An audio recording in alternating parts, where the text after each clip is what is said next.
नमस्कार। आप देख रहे हैं बिस्तक का मॉर्निंग एडिशन लाइव और देखते हैं बाजार की शुरुआत आज कैसे होती है। कल तो बाजार में निचले स्तरों से एक अच्छी रिकवरी देखने को मिली थी, लेकिन आज ग्लोबल संकेतों का असर, डोनाल्ड ट्रंप की कूटनीति का असर फिर से झेलना पड़ेगा, क्योंकि डोनाल्ड ट्रंप ने एक और टैरिफ बम फोड़ दिया है और इस बार ईरान के ट्रेडिंग पार्टनर्स के ऊपर यह टैरिफ बम फोड़ा गया है। क्या होंगे इसके मायने, स्टॉक मार्केट पे क्या इंपैक्ट पड़ेगा, और अगर आपकी कोई भी पोजीशन है तो आप दिन भर बिस्तक के साथ कनेक्टेड रहिए, क्योंकि सुबह से ही ये मैराथन रन जारी रहेगा और बाजार पे पल पल का अपडेट आपको बताते जाएंगे। इस शो में डिस्कस करेंगे पहले प्री मार्केट एनालिसिस, यानी कि मार्केट किस तर्ज पे ओपन हो सकता है, क्या क्यूज हैं जो मार्केट पे डोमिनेट करेंगे। उसके बाद मार्केट ओपन हो जाएगा तो काउंटर स्पेसिफिक चले जाएंगे, और बाजार का कोई भी अगर आपके ऊपर सवाल, अगर आपके मन में कोई भी सवाल हो, आपके पोर्टफोलियो में अगर कोई दिक्कत हो, तो आप एक्सपर्ट से सलाह ले सकते हैं। हमारे साथ दो खास मेहमान इस शो में मौजूद रहेंगे और सारे अपडेट स्टॉक मार्केट से जुड़े हुए आपको बताएंगे। लेकिन सबसे पहले शुरुआत करते हैं अंतर्राष्ट्रीय संकेतों के साथ, क्योंकि एशियन मार्केट्स में आज हरियाली देखने को मिल रही है। गिफ्ट निफ्टी है ऊपर लगभग 40-45 पॉइंट्स की बढ़त देखने को मिल रही है। निके फोकस में है। आज जापानीज मार्केट एक दिन की छुट्टी के बाद लौटे 3.25% ऊपर, 1730 अंकों का उछाल, तगड़ा उछाल जापान में देखने को मिल रहा है। क्यों हो गया, क्या क्यों ऐसा हो गया, क्या हो गया भैया?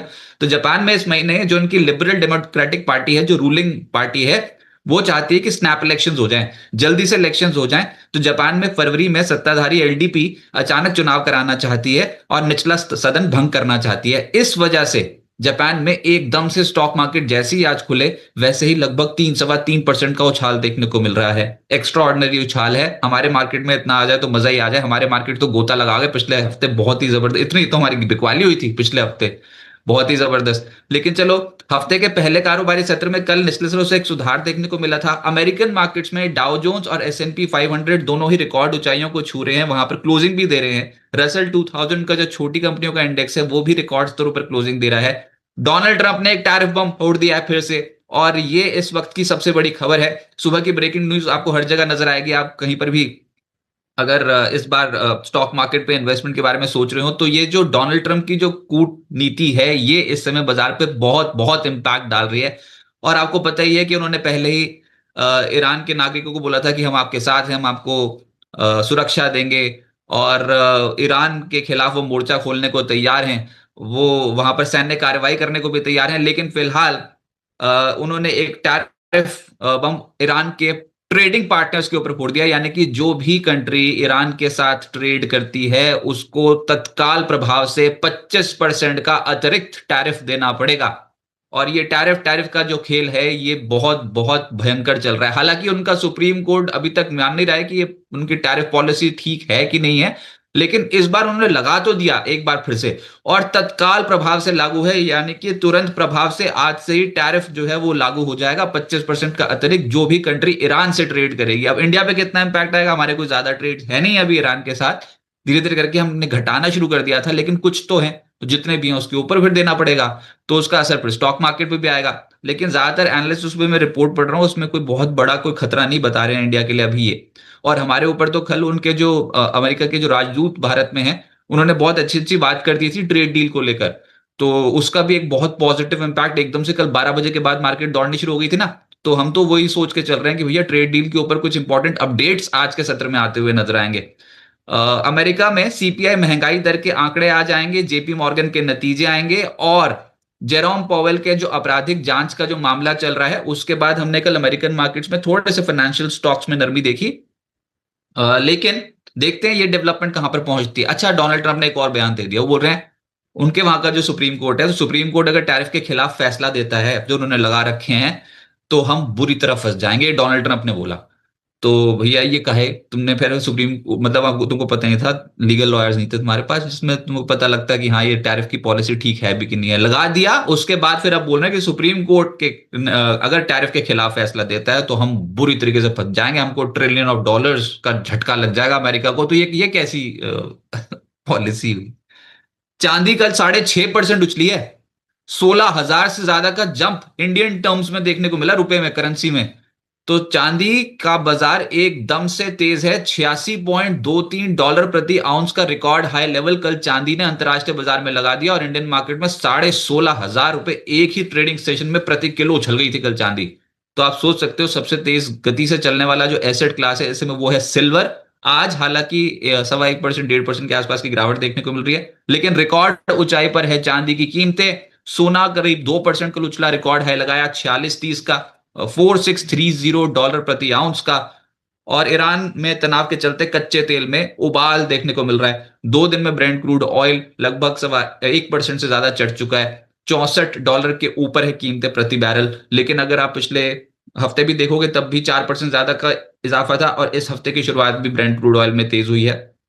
कह रहे थे वेनेजुएला से ओवर सप्लाई हो जाएगी, ये हो जाएगा, हो ही तो है नहीं कुछ अभी भी। तो वहां का इंफ्रास्ट्रक्चर सुधारने में बहुत समय लगेगा। अच्छा, जो आज हम ट्रैक कर रहे हैं ना, वो सुबह सुबह आईटी स्टॉक्स इसलिए ट्रैक कर रहे हैं क्योंकि टीसीएस के नतीजे आ रखे हैं, और उसके बाद फिर एचसीएल टेक्नोलॉजीज ने तो गाइडेंस रिवाइज कर रखी है, गाइडेंस बढ़ा रखी है। तो फिर आईटी स्टॉक्स तो आज फोकस में रहने ही वाले हैं। और आज है निफ्टी की वीकली एक्सपायरी। आप सभी का बहुत बहुत स्वागत है बिस्तक के शेयर बाजार लाइव में सुबह मॉर्निंग एडिशन में। और उम्मीद करते हैं कि आपके पोर्टफोलियोज में अगर कोई तनाव बना हो तो वो धीरे धीरे करके खत्म होता हुआ नजर आए। बाजार अचानक गिरता है तो अचानक चढ़ भी सकता है, आप किसी भी साइड की डायरेक्शन परफेक्टली जज ही नहीं कर सकते। इसलिए ज्यादा चिंता की बात छोड़िए, और सुबह सुबह अपने काम पे ध्यान दीजिए। स्टॉक मार्केट का जो होना होता रहेगा, और धीरे धीरे करके जाना ऊपर ही है सबने। तो फिर बाजार बंद होने के बाद जो टीसीएस के नतीजे आए हैं उसमें 11.7% मुनाफे में गिरावट देखने को मिली है। लेकिन ये हमने कल भी आपको वीडियो के माध्यम से बताने की कोशिश की थी कि 11.7% की गिरावट तो है क्वार्टर क्वार्टर बेसिस पे, लेकिन ऑपरेटिंग लिहाज से नतीजे ठीक साउंड कर रहे। तो आज आईटी सुबह सुबह फोकस में रहने वाला है। नतीजों को भी डिस्कस करेंगे, मार्केट के लेवल्स भी डिस्कस करेंगे, इंस्टीट्यूशनल एक्टिविटी को भी बताएंगे आपको। लेकिन पहले आज के मेहमान का स्वागत कर लेते हैं। गौरव गोयल जी मेरे को इस समय ज्वाइन कर रहे हैं। गौरव जी नमस्कार, बहुत बहुत स्वागत है आपका बिस्तक पे। नमस्कार रजत, आपके सभी दर्शकों को मेरी तरफ से बहुत बहुत अभिनंदन। सर, सुबह सुबह की हेडलाइन, ईरान के ट्रेडिंग पार्टनर्स के ऊपर 25% का tariff, extra tariff Donald Trump लगाने जा रहे हैं। एक और टैरिफ बॉम्ब फोड़ दिया। सुप्रीम कोर्ट की वो सुनते नहीं है अपनी कंट्री में बिल्कुल भी, उनके सुप्रीम कोर्ट में भी वर्डिक्ट भी नहीं आया, लेकिन एक और टैरिफ बॉम्ब। इस पे आप क्या कहेंगे? तो रजत, एक क्लियरली एक माफिया बॉस की तरह ट्रम्प डील कर रहे हैं और प्रूव कर रहे हैं कि might is right. No doubt US is the most powerful country and military wise, और वही एग्जिबिट करने में लगे हुए हैं। कभी वेनेजुएला है, अब ईरान है। Who knows what's going to be next? Maybe European Union itself, क्योंकि वो वहां पे ग्रीनलैंड ऑक्यूपाई करना चाहते हैं। ये सेड कोई भी मीन्स मैं यूज कर सकता हूँ, चाहे वो मिलिटरली हो या फिर डिप्लोमेटिक हो या फिर फिनेंशियली उनको ड्राइव करके ग्रीनलैंड के लोगों को अपनी तरफ करना चाहते हैं। सो इन अ वे, एक जैसे पहले जमाने में किंग्स होते थे और वो कहते थे, उनका मन करता था कि हम ये करें तो उसी हिसाब से हो जाता था। तो आज की डेट में he is behaving like a king. जो पुराने जमाने के अथॉरिटेरियन किंग्स हुआ करते थे उसी तरह से बिहेव कर रहे हैं। There could be a possibility of attacks on Iran and मेरे ख्याल से बहुत सारा अनप्रेडिक्टेबिलिटी के लिए हमें तैयार रहना चाहिए। अगले 3 साल में, आपको लास्ट ईयर भी ऐसे ही बोल रहा था कि ऐसे ही रहेगा, अभी सिर्फ शुरुआत हुई है, 3 साल हमें उन्हें और झेलना है। तो that is what it is, we have to just जो भी बोल रहे हैं उसको सुनना पड़ेगा। भारत के ऊपर ये जो ईरान की खबर आई है कि तत्काल प्रभाव से 25% का टैरिफ लागू हो जाएगा, एक्स्ट्रा टैरिफ। तो इंडिया के ऊपर तो सर है ही अभी तो बहुत भारी भरकम 50%। तो उसके ऊपर अगर हमने थोड़ा सा भी ट्रेड कुछ भी कर लिया ईरान के ऊपर, हालांकि हम कम करते चले जा रहे हैं, तो क्या उसके ऊपर 25% और लग जाएगा? तो रजत, आप धीरे धीरे करके 500% कर लो, 1000% कर लो, अभी 50% है। I think it is one and the same thing. Obviously trade की वजह से ये रिस्ट्रिक्शंस जो लगाई है, टैरिफ जो लगाया है, उससे इंडिया यूएस ट्रेड एक तरीके से काफी हद तक प्रभावित होता है। आप 50 का 75 कर लो, it is okay. So we will live with it. And इसी तरह से what India is trying to do is कि दूसरी जगहों पर अपना फुटप्रिंट बढ़ा रही है, एफटीएस कर रही है, दूसरी कंट्रीज के साथ अपना ट्रेड बढ़ाने की कोशिश करिए। Even I am seeing positive statements around China. So what we are getting to see कि हम लोग अपना ट्रेड को डिवर्सिफाई कर रहे हैं, दूसरी जगहों पर शिफ्ट कर रहे हैं। US trade is a casualty, and मेरे को लगता है कि at some point of time US को समझ में आएगा कि नॉट एवरीथिंग इज, जो कर रहे हैं, it is good. It is detrimental to their own country. Nationalistic statements देने से ही कुछ नहीं होता है, नेशन को फायदा भी होना चाहिए उसका. So we will have to figure that out. But yes, India को शॉर्ट टर्म में प्रॉब्लम्स हो सकती है, but I think long term is time. जो रिपोर्ट में पढ़ रहा था उसमें ये लिखा था कि India has been among Iran's 5 largest trade partners in recent years.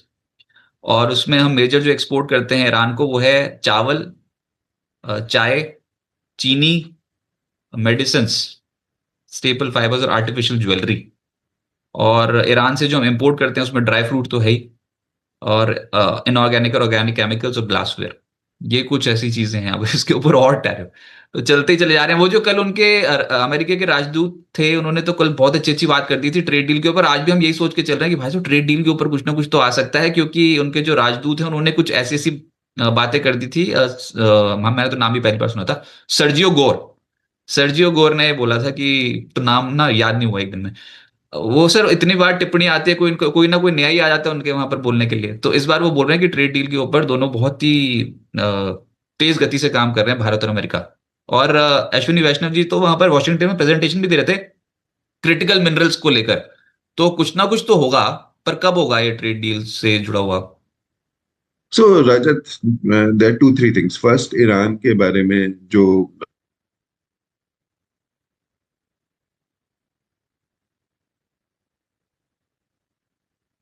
नहीं लग रहा कि कनेक्शन थोड़ा अनस्टेबल हो गया है. उम्मीद करता हूं कि मेरी बात सबको अभी सुनाई दे रही होगी. तो हम इस शो को अभी आगे बढ़ाते हैं, उसके बाद जब गेस्ट हमारे साथ दोबारा से रिकनेक्ट होंगे तो उनके पास चले जाएंगे. और मैं आपको कुछ और अपडेट्स दे दूं. एक तो स्टॉक मार्केट पे आज के सत्र में हम जो ये सब चीजों का जो भी हम बात कर रहे हैं, ईरान से जुड़ी ट्रेड टैरिफ पॉलिसीज के ऊपर. सर आपको मेरी आवाज आ रही है? रजत, कैन यू हियर मी? क्या? हाँ जी, हाँ जी, थोड़ा सा कनेक्शन अनस्टेबल हो गया था. आप अपनी बात पूरी कर सकते हैं.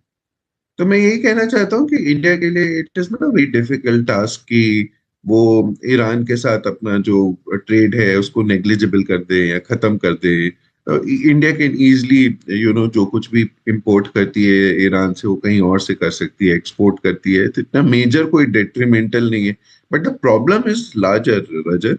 आज ईरान है, कल कोई और होगा, परसों कोई और होगा. सो ये एक विम्सिकल प्रेसिडेंट ऑफ अमेरिका से हम लोग डील कर रहे हैं, तो ये अनप्रेडिक्टेबिलिटीज आती रहेंगी. और जहां तक ये बाकी आप सॉरी, आपका दूसरा क्वेश्चन क्या था? और ये ट्रेड डील, सर्जियो हाँ हाँ, सर्जियो वॉर. तो सर्जियो गौर का as ambassador to India announcement करीब 2-3 महीने पहले हो गया था एक्चुअली, रजत. और सर्जियो गौर समझे जाते हैं, ट्रम्प के बहुत करीबी माने जाते हैं, सो इन वॉशिंगटन सर्कल्स. सो मेरे को लगता है वो जो कुछ भी बोल रहे होंगे as a confident of Trump बोल रहे हैं. ट्रेड डील होनी है, Rajat. At some point of time it will happen. Negotiations चल रहे हैं, these are hard negotiations, not easy negotiations. India अपनी पोजीशन से बकल डाउन नहीं कर रहा है, यूएस इज अप्लाइंग प्रेशर. तो I think this deal will happen at some point of time. बीच में कुछ लोग स्टेटमेंट्स देंगे, जैसे अभी उनके कॉमर्स सेक्रेटरी का स्टेटमेंट आया था. ये सब गेम चलता रहेगा. Trade deal will happen. देखिए, at the end of the day, India and US are supposed to be strategic partners. Trump उसको कितना सीरियसली और कब लेते हैं, ये देखने वाली बात होगी. सर पर ना मेरे को ये चीज नहीं समझ में आती. इनफैक्ट बहुत बहुत चक्कर आते हैं. देख वो होता ही है कि एक दिन पहले देखो तो हम शुक्रवार को स्टोरी चला के, मतलब अभी तो एक दिन भी नहीं निकलता ना ढंग से, तो तब हमने स्टोरी कि प्रधानमंत्री मोदी ने फोन कॉल नहीं उठाया तो ट्रेड डील रुक गई. अगले दिन फिर उनके राजदूत आके बोल देते कि ट्रेड डील होने वाली है. मतलब ट्रेड डील के लिए बहुत तेज गति से आगे चल रहे हैं. तो कभी हाँ कभी ना उनके ही ट्रम्प के मंत्रालय के लोग ये सारी चीजें कर रहे हैं. तो बताओ फिर कैसे डिसीजन लेगा स्टॉक मार्केट के ऊपर जाना है कि नीचे जाना है? तो रजत, मतलब ये बड़ी अजीब सी सिचुएशन है, और बहुत ही सुन के भी थोड़ा सा अजीब सा लगता है कि एक फोन कॉल नहीं करी तो ट्रेड डील नहीं होगी. आई मीन, क्या हम लोग डील कर रहे हैं, किससे डील कर रहे हैं? Is the administration in US also serious, या फिर पूरा एडमिनिस्ट्रेशन इज ईगो की फाउंडेशन पे बना हुआ है? आप कंट्री से डील कर रहे हैं, वो आपके सर्वेंट्स नहीं है, वो सॉवरेन कंट्रीज हैं सारी की सारी. आप उनके साथ ऐसे बिहेव कर रहे हैं, and it is not just India. Look at the way Trump deals with the most important allies, which is European Union. उनको उनको सर्वेंट्स की तरह डील कर रहे हैं। और आप बिलीव नहीं करेंगे, यूरोपियन यूनियन बिहेव भी कर रहा है उस तरीके से। Look at the British prime minister, वो किस तरह से बिहेव करते हैं उनके सामने और कैसे चेंज हो जाते हैं, किस तरह से nobody in Europe is criticising attack of US on Venezuela. और दूसरी तरफ वो मॉरल लेक्चरिंग करते हैं सारी कंट्रीज के ऊपर। This is, I mean, servile behaviour. अजीब सा ही है situation. Sergio Gor hopefully might be able to push a better relationship with India and US. मेरे को लगता है बट अभी हार्ड नेगोशिएशंस चल रहे हैं। They may go on for another couple of months, who knows, March April कब तक हो या कल हो जाए, we don't know. I think the more important lesson is, Rajat, that we focus on ourselves rather than what US is saying or doing. हमें अपने अपने काम पर ध्यान देना चाहिए। हमारा बजट आने वाला है, हमारी पॉलिसीज कैसे हो सकती है, हम अपने बॉटलनेक्स कैसे रिड्यूस कर सकते हैं। हमें ये अपनी थोड़ा सा इनवर्ट फोकस होके we should work on the betterment of our country. पैसा नहीं बनता तो फिर हिम्मत भी टूटती है। तो रिटेल निवेशकों को तो हमारे पास प्रश्न आते हैं वो तो ये बोल रहे हैं भैया बन तो रहा नहीं पिछले एक साल से कुछ भी। सोना चांदी भागी जाए कि चांदी से 16,500 रुपए एक ही दिन में भाग गई। मतलब गजब ही तेजी है, 2 दिन में कुछ 23,000 25,000 रुपए के प्रति किलो के आसपास भागी है। तो सब कह रहे हैं चांदी में पैसा लगा देते, ये कहाँ स्टॉक मार्केट में लगा के फंस गए। रजत देखिए, बहुत ही क्लियरली ये पूरा ट्रेंड समझने की कोशिश करी और मैं लास्ट ईयर से इस ट्रेंड के बारे में डिस्कशन कर रहा हूँ। ये डी डॉलराइजेशन हो रहा है Rajat. Central banks across the world और खासकर ट्रम्प के बिहेवियर के बाद सभी लोग, central banks, whether it is China, Japan, Brazil, Saudi Arabia और इवन इंडिया, हम सब लोग अपने डॉलर असेट्स कम कर रहे हैं। dollar is losing its relevance faster than anticipated. There would be a time when dollar would no more be that powerful. और इसी ट्रेंड में लोगों को जब सेंट्रल बैंक्स को खासकर जब डॉलर के अगेंस्ट किसी और चीज में इन्वेस्टमेंट करना पड़ता है तो वो naturally precious metals which means gold and now silver, ये सब चीजें प्रिडोमिनेंस ले लेती हैं because there is no other currency to replace dollar. Hence आप ये देख रहे हैं, ये दिस ट्रेंड विल कंटिन्यू। किस पेस पे मूव करता है ये देखने वाली बात है। क्या एक साल में जैसे बेतहाशा तेजी हुई है सिल्वर में, इवन गोल्ड प्राइसेस में, क्या वो उस तरह की रहती है या स्लो डाउन होती है? माय अजम्पशन इज ये स्लोली होना चाहिए। This is too much of volatility, but ये trend will not reverse Rajat. ये trend will continue over a longish period of time. ये बहुत क्लियर है और ये साफ साफ दिखाई दे रहा है।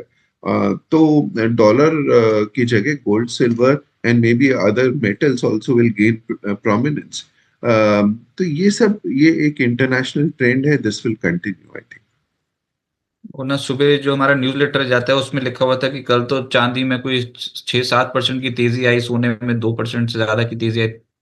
और आज सोने में आधे फीसदी की गिरावट थी, चांदी में 1.5% गिरावट थी सच्ची में थी, सुबह सुबह थी 1.5% की गिरावट थी। अब 2% ऊपर नजर आ रहा है। बताओ, एक नया रिकॉर्ड है लगा दिया। तो तो कल गोल्ड और सिल्वर में बेतहाशा तेजी थी और फिर लास्ट में थोड़ा सा करेक्शन हुआ यूएस मार्केट्स में। आई थिंक द रिपरकशन इज, इनके प्राइस का deduction is very simple. Prices multiplied by exchange rate plus import duty. यही है इंडिया में प्राइसेस डिटरमाइन करने का आज का डेट का तरीका। And that is how they determine. So this is what it is Rajat. और यहाँ पे मैं मतलब मेरे को लगता है स्ट्रक्चरली पॉजिटिव ट्रेंड है, वो रहेगा। बीच बीच में शार्प करेक्शंस भी आएंगे, अब मूवमेंट्स अब भी रहेंगे, वॉलेटिलिटी रहेगी जब तक ये ट्रम्प यहाँ पे इस तरह से करते रहेंगे। There is something more interesting that is also happening. कल आपने सुना होगा कि यूएस ने फेड के अगेंस्ट, खासकर उनके फेड चेयरपर्सन है जेरोम पावल, उसके अगेंस्ट कुछ इंक्वायरी, उन्होंने हाँ, जो सेनेट में स्टेटमेंट दिया था उसके अगेंस्ट, उनके अगेंस्ट इंक्वायरी शुरू कर दी है। And all the past Fed chairs have actually got together and criticise किया उन्होंने, which is a big thing against जो फेड है उसकी इंडिपेंडेंस के अगेंस्ट। बहुत बड़ी चीज है रजत ये। Clearly shows in which direction is US is headed. I am very very sorry but ये सही नहीं है। उनके एक एक्सपर्ट है, उन्होंने बोला अपने पैरों पे खुद कुल्हाड़ी मार रहे हैं डोनाल्ड ट्रम्प। तो ठीक है, वो नहीं सुनते हैं सर, वो एक एक घंटे में इतने डिसीजंस ले रहे हैं। वेनेजुएला का लिया, उसके बाद फिर मतलब डिसीजन लिया, उसके बाद फिर क्या कहते हैं, ईरान ईरान के ऊपर बोल दिया कि मैं तो उनकी जनता के साथ हूं, मैं तो उनके ऊपर मिलिट्री हमला कर दूंगा। अब तो सैंक्शन भी लगा दिया, एक दिन भी नहीं रुकते, फटाफट से डिसीजन लेते हैं। ये है सुपर पावर की शक्ति। उसके बाद क्यूबा, क्यूबा को ट्रेड के साथ ट्रेड फटाफट निपटाना चाहते हैं, और उनको भी धमकी दे दी कि करोगे तो ठीक, नहीं तो फिर बहुत बुरे कॉन्सिक्वेंसेस देखने को मिलेंगे। फिर ग्रीनलैंड, ग्रीनलैंड को काबू में करना चाहते हैं, कहते हैं हम नहीं करेंगे तो रशिया और चाइना कर लेगा। किसने बोला रशिया और चाइना ग्रीनलैंड? सर सच में रशिया और चाइना ग्रीनलैंड को हथियाना चाहते हैं? वो बोलते हैं हम अपने आसपास भी नहीं आने देंगे ग्रीनलैंड, तो हम ही लेंगे काबू में, हम ही कर लेंगे कब्जे में। ऐसा So है क्या? at Rajat, at this point of time, Russia पहले यूक्रेन से डील कर ले, यही बहुत बड़ी बात है। चाइना ताइवान की तरफ उनका बहुत झुकाव है इस समय। आई थिंक उनके लिए China is the biggest priority. Greenland बहुत दूर की बात है। ट्रम्प का ये सोचना is okay from national interest, but जिस तरह से वो अप्रोच कर रहे हैं बाय हुक और by crook, this is not good. कल कोई भी कंट्री, रोक कंट्री, कुछ भी कर सकती है। कल चाइना, जैसे मैंने पहले भी बोला था, ताइवान को अनेक्स करेगी तो कितना दुनिया भर में डिसऑर्डर हो जाएगा क्रिएट, और US might have to come and defend, but किस मुंह से वो डिफेंड करेंगे? That is the problem. और ये बात को, इस बात को कोई समझ ही नहीं रहा है। ट्रम्प खासकर ये बात समझ ही नहीं रहे हैं कि इसके लार्जर लॉन्ग टर्म कॉन्सिक्वेंसेस क्या होंगे उनके एक्शंस के। अगर कल कोई रजीम चेंज होती है यूएस में, डेमोक्रेट्स वापस आ जाते हैं, वो भी किस मुंह से ट्रम्प के एक्शंस को कहां तक डिफेंड करेंगे? सुपर पावर स्टेटस चेंज होने में टाइम नहीं लगता है Rajat. It may happen at some point of time, और फिर देखते हैं आगे क्या होता है। But at this point of time there is a lot of anarchy और lot of disorder which Trump is creating around the world. तो ये जितने भी हमने बात की उसका मकसद ये था कि ऐसी स्थिति में स्टॉक मार्केट थोड़ी वोलेटाइल रहती है, और सर हमेशा से कॉन्फिडेंस देते रहते हैं कि नहीं कोई बात नहीं, वोलेटाइल है तो है, आपको मुसीबत के समय पे और दिक्कत के समय पे इन्वेस्टमेंट करनी है तो डटे रहो स्टॉक मार्केट में, यही है इस समय। लेकिन कॉमोडिटी एसेट क्लासेस में बहुत जबरदस्त तेजी देखने को मिल रही है। अब हम सिर्फ इक्विटी मार्केट की ओर चलते हैं, क्योंकि मार्केट ओपन होने में थोड़ा सा समय बचा है। तो उसमें एफआईज पिछले सत्र में 3,638 करोड़ रुपए का कैश मार्केट में बेच के गए हैं। डीआईज ने शेयर खरीदे हैं 5,839 करोड़ रुपए के। एफआईएस की फिगर फिर से भयंकर है, इंडेक्स में कुछ नहीं खरीद रहे, इंडेक्स फ्यूचर्स कोई लॉन्ग वॉन्ग नहीं है। तो कल मार्केट जो आपने तेजी देखी वो शॉर्ट कवरिंग के चलते ही हो गई, और वो अमेरिकी राजदूत को बहुत बहुत शुक्रिया, उनकी वजह से कुछ शॉर्ट कवरिंग हुई है कल इंडिया में। गिरे भी उन्हीं की वजह से थे। अमेरिका ने जो जो बोला है अभी 26,300 के लेवल पे, हमने तो सर ये डोनाल्ड ट्रम्प इंडिकेटर भी बना लिया कि 26,300 पे डोनाल्ड ट्रम्प भी कुछ बोलेंगे और फिर उसके बाद 25,500 25,400 के जोन पे उनके ही कोई प्रतिनिधि कुछ बोलेंगे। तो इंडिकेटर बहुत अच्छा काम कर रहा है अभी मार्केट में। और सर ये जो दो आईपीओ खुले हुए हैं, पहले तो ये बता दें, भारत कोकिंग कोल का आईपीओ, कोल इंडिया की सब्सिडीज का आईपीओ बहुत जबरदस्त रिस्पांस ले रहा है। 33.67 अब तक हो चुका है, लास्ट डे है। इसमें पैसा डालना चाहिए क्या? So Rajat, अच्छी कंपनी है। I think they are doing well, and it's a subsidiary of Coal India, and अच्छे प्राइस पे लेके आए हैं इस आईपीओ को। तो मेरे को लगता है कि इसको एक मिनी रत्न स्टेटस भी मिला हुआ है। अच्छी कंपनी है। दो I am a little more concerned about the future of fossil fuel, लेकिन लेकिन I think from a current perspective, you can apply from a short term or a long term perspective, keeping your risk in mind and risk profile in mind, and please consult your investment advisor before doing it. But overall हमें ठीक लगता है। जहाँ तक अमागी and media, अमागी media labs, ये मैं पढ़ रहा था, बड़ा तूफानी सा बिजनेस है ये, जो ओटीटी पे इनकी जो पकड़ मजबूत है जी एडवर्टाइजिंग पे। ये जी 16 जनवरी तक खुला रहेगा इशू, लेकिन 816 करोड़ रुपए का फ्रेश इशू है, 973 करोड़ रुपए का ओएफएस है, और क्लाउड कंप्यूटिंग के जरिए, क्लाउड प्लेटफॉर्म के करेक्ट जरिए ये सर्विसेज प्रोवाइड करते हैं टू मीडिया कंपनीज। जी। तो रजत, it's a SaaS company basically, software as a service provider है ये। तो हालांकि मैंने देख रहा था इनके प्रॉफिट्स जनरेट नहीं हो रहे हैं। ओनली इन द लास्ट सितंबर 2025 में थोड़ा सा मार्जिनल प्रॉफिट इन्होंने दिखाया है। Otherwise it's a loss making company. Valuations भी मेरे को स्ट्रेच्ड ही लग रहे हैं थोड़े। So my take on a मागी would be to avoid, but please do your due diligence and consult your investment advisor before doing that. Okay, अब मैं लगा देता हूं चार्ट स्क्रीन पे, और हम अब स्टॉक स्पेसिफिक हो जाएंगे सेकेंडरी मार्केट में। और सबसे पहले जो नतीजे आ रखे हैं बाजार बंद होने के बाद, उसे बात करेंगे। और नतीजे हैं टीसीएस के। मुनाफा 11.7% घटा है तिमाही दर तिमाही आधार पर। 10,720 करोड़ रुपए की फिगर टीसीएस ने रिपोर्ट करी है। और जो आय है उसमें इजाफा देखने को मिला है 2% का, 67,087 करोड़ रुपए। क्वार्टर क्वार्टर बेसिस पे 2% का इजाफा। एबिट 2% बढ़ा है, 16,889 करोड़। मार्जिन 25.2% पर बरकरार है। जो चैलेंजेस हैं वो एम्प्लॉयज की स्ट्रेंथ को, मतलब जितनी स्पीड से टीसीएस भर्ती करती थी उतनी स्पीड से भर्ती नहीं करती, और ऊपर से जाने वालों की संख्या थोड़ी सी ज्यादा हो गई है। कंपनी ने 57 रुपए प्रति शेयर के डिविडेंड का ऐलान किया, जिसमें 11 रुपए प्रति शेयर है अंतरिम डिविडेंड, 46 रुपए प्रति शेयर है स्पेशल डिविडेंड। और कंपनी का कहना है कि मुनाफा इसलिए घट गया क्योंकि एक एक्सेप्शनल घाटा है 3,391 करोड़ रुपए का। सर, टीसीएस पोस्ट रिजल्ट्स क्या फेयर वैल्यू मानते हैं? तो रजत, देखिए, मैं इंडिविजुअल स्टॉक्स पे वैसे डिस्कशन नहीं करना चाहता हूँ, बट मैं यहाँ पे जरूर कहना चाहूंगा कि टीसीएस जो है is a very good company. आपने जो रिजल्ट्स देखे हैं वो बुरे नहीं है। इट इज एविडेंट कि जो प्रॉफिट्स में जो गिरावट आई है is largely because of an exceptional item. And exceptional item है तो ऐसा नहीं है कि बिजनेस में, कोर बिजनेस में कोई प्रॉब्लम है। Though the industry as such, IT industry is growing at very slow pace, and that trend continues to happen. Especially जब हम वेस्टर्न कंट्रीज, स्पेशली अमेरिका में आईटी कंपनीज को कंपेयर करते हैं, और आर्टिफिशियल इंटेलिजेंस लेड जो growth है उसमें मतलब मैसिव चेंजेस हो रहे हैं, बहुत ज्यादा ग्रोथ देखने को मिल रही है। और टीसीएस और इंडिया की जो तमाम आईटी कंपनीज हैं वहाँ पे earning growth is very very limited. However, these are class companies, and ये बहुत कुछ समय से इतना बुरी तरह से पिटी हुई हैं कि वैल्यूएशंस आर वेरी अट्रैक्टिव, रजत। और ये सारा का सारा गेम ही अट्रैक्शन, ये वैल्यूएशंस का होता है।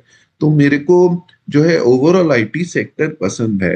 And all the leading companies क्योंकि काफी गिर चुके हैं, I think there is a case to have it in your portfolio. दूसरा, एचसीएल टेक्नोलॉजीज।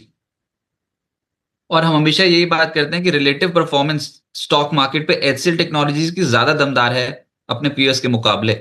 1667 के लेवल की क्लोजिंग थी।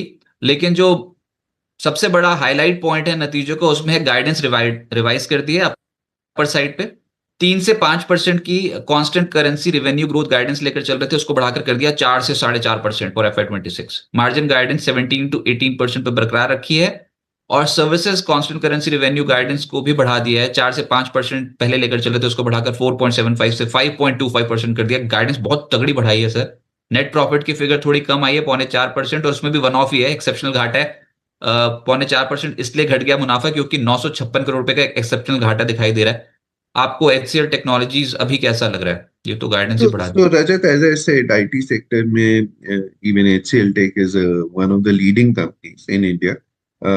So मेरे को overall large IT, even mid IT अच्छा लगता है, रजत।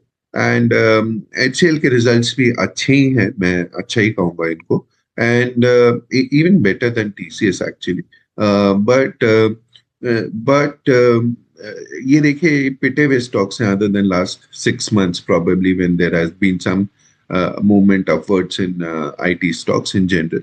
बट ये पिछले 2-3 साल का अगर आप चार्ट देखेंगे तो आपको साफ साफ दिखाई देगा कि ये पिटे हुए स्टॉक्स हैं। But these are all large cap good companies in India, और इनका एक वेल स्टैब्लिश्ड अच्छा प्रमोटर ग्रुप एंड अच्छा ट्रैक रिकॉर्ड है पहले का। तो आई थिंक जैसे मैंने बोला कि there is a case for IT sector to find a place in your portfolio. इसमें आप कौन सी कंपनी चूज करना चाहते हैं among the leading companies is something that I leave up to you. But ये अच्छी कंपनीज हैं, results have not been bad, they have not been exceptional so far. बाकी हम लोग देखेंगे बाकी कंपनीज के रिजल्ट कैसे आ रहे हैं। मैं कोई मिराकुलस चेंजेस नहीं देखूंगा कि अचानक 2-3% का जो अर्निंग ग्रोथ है वो 20-25% हो जाए, ऐसा कुछ नहीं होने वाला है। It's a slow and steady game, we'll have to see how it fares. Sir PSU stocks पे आपकी क्या राय है? और क्या आपको यहाँ से कुछ तेजी बजट से पहले एक्सपेक्टेड है? तो वो कौन से सेक्टर में, पीएसयू स्टॉक्स में कौन से सबसे बेस्ट सेगमेंट पे आप बुलिश होना चाहोगे? सो रजत, मैं पीएसयू स्टॉक्स पे ओवरऑल बहुत बुलिश हूँ। मेरे को लगता है कि the trend of improvement in PSU stocks will keep happening, and budget can be one of the events जहाँ पे कुछ ट्रिगर मिल सकता है। But overall I think from being inefficient to becoming okay to becoming great, इस journey में ये okay वाली स्टेज पे आ गए हैं। एंड ग्रेट बनने में अभी टाइम लगेगा, लेकिन ओके टू ग्रेट जर्नी में there could be a lot of wealth creation that can happen. मेरे को दो पर्टिकुलर एरियाज हैं जो पीएसयू सेक्टर में बहुत अच्छे लगते हैं। One is defence. I I think clearly जो ग्लोबली इवेंट्स हो रहे हैं उसमें एक लेसन ये मिलता है कि हमें डिफेंस हमारा स्ट्रांग होना चाहिए, खासकर तब जब आपके पास आसपास चारों तरफ हॉस्टाइल नेबर्स हों। तो ऐसी सिचुएशन में India is no alternative but to increase expenditure on defence, and the leading companies in defence will, मेरे ख्याल से will get a large amount of benefits. So आप यहाँ पे अच्छी कंपनीज देख सकते हैं। दूसरा PSU banks, I think PSU banks will continue to do very well. Legacy जो इश्यूज रहे हैं पीएसयू बैंक्स के साथ, वो आरबीआई ने काफी ऑलमोस्ट खत्म ही कर दिए हैं, and these companies are now contributing to profit generation in the industry. So मेरे को on top of that the valuation still remain very good. तो even both large caps banks and the mid cap PSU banks, I am positive on. Okay, और आज market में टीएनडी के action देखने में तो अभी तक तो मजा ही आ रहा है, लेकिन इसको थोड़ा स्टेबल होने देते हैं, क्योंकि ऐसे 175 200 अंक तो जब टीसीएस और इन्फोसिस दोनों ही चलने लग जाए ना तब हो सकता है। तो अगर तो इन्फोसिस और टीसीएस दोनों ही ऊपर जाने शुरू हो गए फिर तो कमाल हो जाएगा। साथ में एचडीएफसी बैंक भी चलना चाहिए, तब जाके कुछ 200-150 पॉइंट की तेजी आएगी। नहीं तो फिर वैसे सर ये अभी हाल फिलहाल के करेक्शन में ये सब स्टॉक्स नीचे तो आ गए, एचडीएफसी बैंक, इन्फोसिस, टीसीएस, ये रिलायंस इंडस्ट्रीज। तो लार्ज कैप स्टॉक्स में आपको क्या पसंद है? राजा देखिए, लार्ज कैप में आईटी जैसे मैंने आपको बताया है, there are telecom companies which look exceptionally good to me. There are some auto companies and banks. मेरे को बैंक्स बहुत पसंद है। सो आई थिंक यहाँ पे निवेश करके रख सकते हैं। वैल्यूएशन करेक्शन भी हो रहा है रजत, एंड मेरे को लगता है लॉन्ग टर्म के लिए, मैं अपनी पुरानी थीम पे आ रहा हूँ, लॉन्ग टर्म के लिए अगर यहाँ पे मार्केट में तेजी नहीं आ रही है for some reason, at some point of time you will see a sharp response in market. तो आई थिंक जो आप जैसे बोल रहे थे कि निवेशक आपके परेशान हो रहे हैं, आई नो कि सब परेशानी हो रही होगी रेट देख के, किसी को अच्छा नहीं लगता है, निराशा भी होती है मार्केट में, पर संयम रखना बहुत जरूरी होता है लंबे समय के लिए। इस तरह के फेजेस मार्केट्स में आते हैं, आप हिस्ट्री उठा के देख लीजिए, देयर बीन लॉट ऑफ, मतलब हर साल ही ऐसा आता है, और प्रैक्टिकली ऐसी सिचुएशंस तो हजारों बार हुई हैं जब मार्केट टेस्ट करता है पेशेंस की। तो अब ये नहीं पता है कि किस तरह, कब शार्प रिवाइवल आएगा, कब मूवमेंट अपवर्ड्स आएगा, specially when other country indexes are moving sharply up. But this is fine, रजत। यही मौके होते हैं पैसे कमाने के। जैसे बोला गया है कि stock market is a game जहाँ पे money gets transferred from impatient to patient. जो पेशेंट लोग होते हैं, जिनके अंदर संयम होता है, वो बेनिफिट लेते हैं, और जो इम्पेशेंट होते हैं वो लूज करते हैं मनी को। तो I think that is the way markets are really built at this point of time. आप अपना संयम रखिए, थोड़ा सा अपने ऊपर विश्वास रखिए कि आपने अच्छी कंपनियों का चयन किया है। तो I think this is the secret sauce to success. Sir फटाफट से ना थोड़ा सा टाइम अभी और है हमारे पास मार्केट की ओपनिंग होने में, तो स्टॉक्स इन न्यूज को फटाफट से देख लेते हैं। कौन से स्टॉक्स पे सबसे ज्यादा आज इम्पैक्ट पड़ेगा न्यूज फ्लो का? उसमें एक स्टॉक है एनएलसी इंडिया। बोर्ड ने एनएलसी इंडिया रिन्यूएबल्स को लिस्ट करने की मंजूरी दी है। हमने ये देखा था कि जब भारत कोकिंग कोल की लिस्टिंग होने वाली थी, जस्ट उससे पहले एक कोल इंडिया के स्टॉक में बहुत अच्छी तेजी आ गई। तो अब एनएलसी इंडिया, बोर्ड कह रहा है कि एनएलसी इंडिया रिन्यूएबल्स को लिस्ट कराएगा। आपकी राय? सो राजा देखिए, मैं इंडिविजुअल स्टॉक्स के बारे में बात नहीं करूंगा, लेकिन आई थिंक किस वैल्यूएशन पे लेके आते हैं that would be very important. अगर एनएलसी को लिस्ट, एनएलसी के एक सब्सिडरी को लिस्ट करेंगे एंड किस वैल्यूएशन पे लेके आते हैं, जनरली पब्लिक सेक्टर एंटिटीज अच्छे वैल्यूएशंस पे लेके आती है, तो we will have to see. But as a parent company में जब इस तरह का वैल्यू अनलॉकिंग की सिचुएशन होती है, it generally benefits. So we will wait and watch as and when the IPO comes. Okay, Biocon ने कल अपना क्यूआईपी खोला है। 4150 करोड़ और अनुमानित ये वैल्यू है। 4150 करोड़ रुपीस का क्यूआईपी है। ये फ्लोर प्राइस है 387.74। बायोकॉन पे आप क्या है?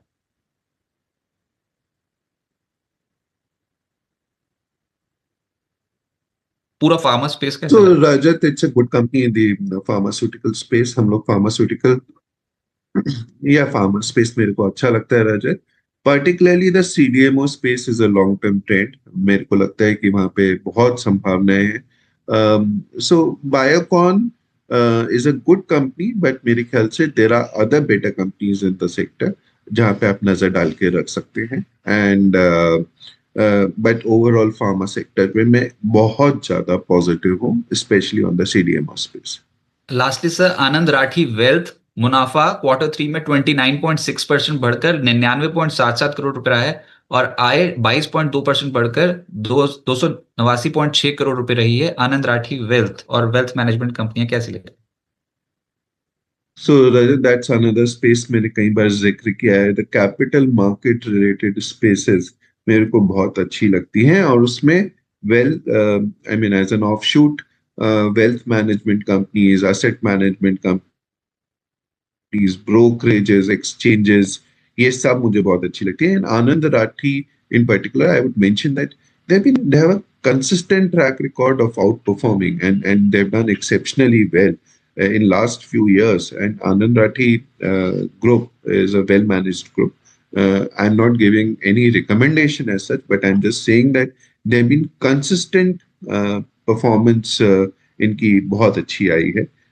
So very good set of numbers, and I think overall wealth management companies जिसमें और अच्छी अच्छी companies हैं, there is Nuvama, there is 361, and there are a host of other companies. And this sector, रजत, मैं इसके बारे में जरूरी कहना चाहूंगा कि अभी जो है यहाँ पे सिर्फ शुरुआत है। वेल्थ मैनेजमेंट एक्चुअली कितने लोग करवाते हैं, जैसे जैसे वेल्थ जनरेशन होगा, wealth management will become an extremely big theme.